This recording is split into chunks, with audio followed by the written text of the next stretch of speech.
Let us now talk about the integrative approaches or role of alternative and complementary medicine in bridging the gaps between the modern medicine uh, and the alternative and complementary medicine.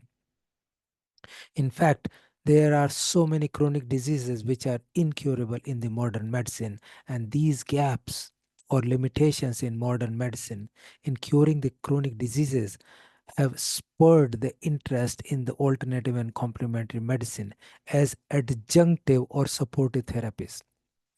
Complementary and alternative medicine modalities, including traditional systems like Ayurveda, yoga, traditional Chinese medicine, mind body practices, and natural products or tree based products, may address unmet needs by alleviating or removing the symptoms, or at least improving the symptoms and improving the quality of life, and empowering the patients to tackle their own diseases. While complementary and alternative medicine is not a substitute for evidence-based medicine, it is its integration into holistic care models which offers a potential to mitigate the suffering in the chronic disease management. Let's think of the complementary and alternative modalities and their therapeutic potential. For example, taking traditional Chinese medicine and acupuncture. In the first instance, we know that the TCM or traditional Chinese medicine emphasize restoring the balance through acupuncture, herbal formulations, and qi or energy regulation. Acupuncture, therefore, has demonstrated efficacy in reducing the chronic pain, a common symptom in osteoarthritis and fibromyalgia, by modulating the neurotransmitter release and inflammatory pathways.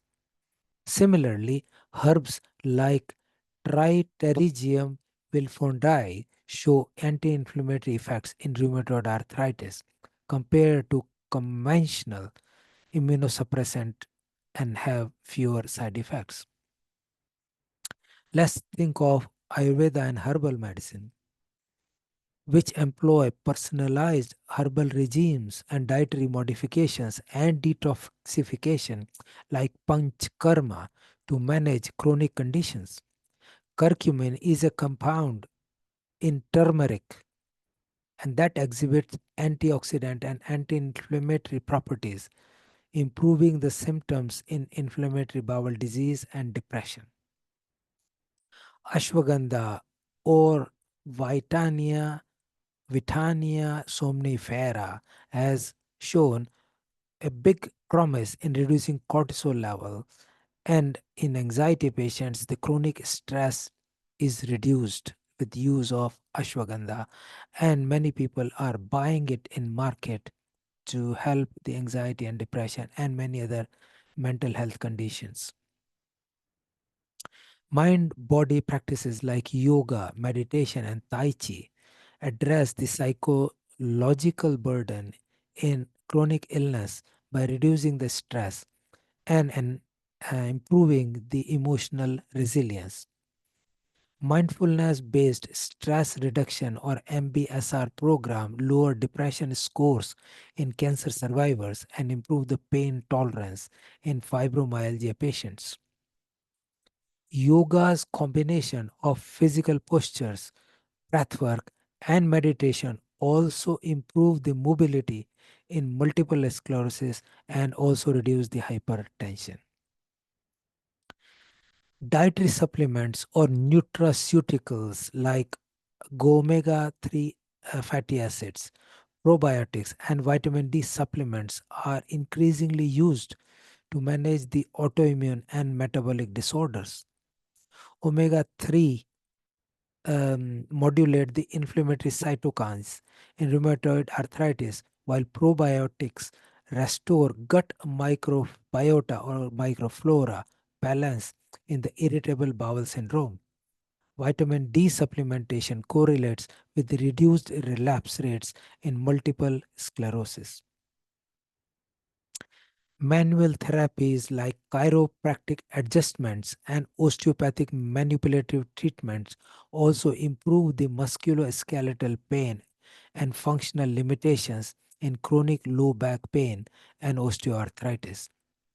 Massage therapy alleviates or improves the chemotherapy induced neuropathy and improves the sleep quality in cancer patients.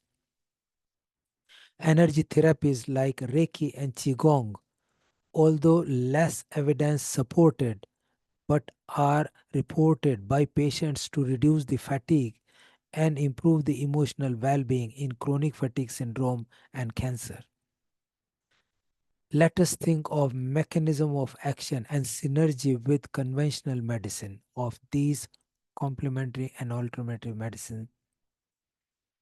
And we know that the anti-inflammatory pathways in herbal compounds like gingerols in ginger and resveratrol in grapes inhibit COX-2 inhibitors and NF-kappa beta signaling, which is similar to non-steroidal anti-inflammatory agents but has fewer gastrointestinal side effects.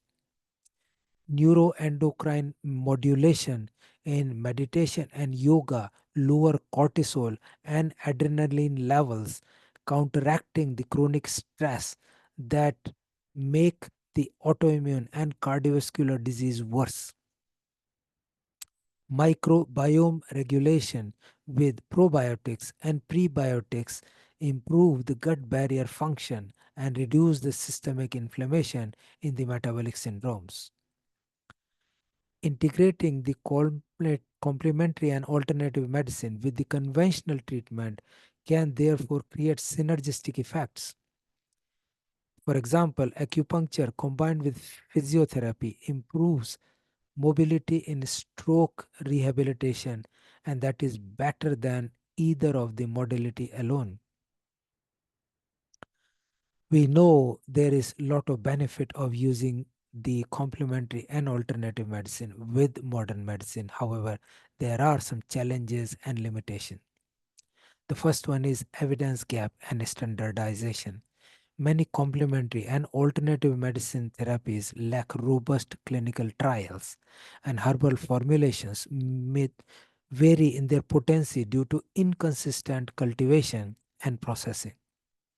For instance, ginkgo biloba's efficacy in dementia remains debated due to conflicting study results. Safety concerns are also raised, and herbal supplements like kava, which is linked to hepatotoxicity, and St. John's wort, which has drug interactions, and these are supposed to pose some risk if used without medical supervision. Regulatory and accessibility barriers are other uh, significant challenges, and complementary and alternative therapies are sometimes used as exclusion from insurance coverage and has limited access to the low income patients.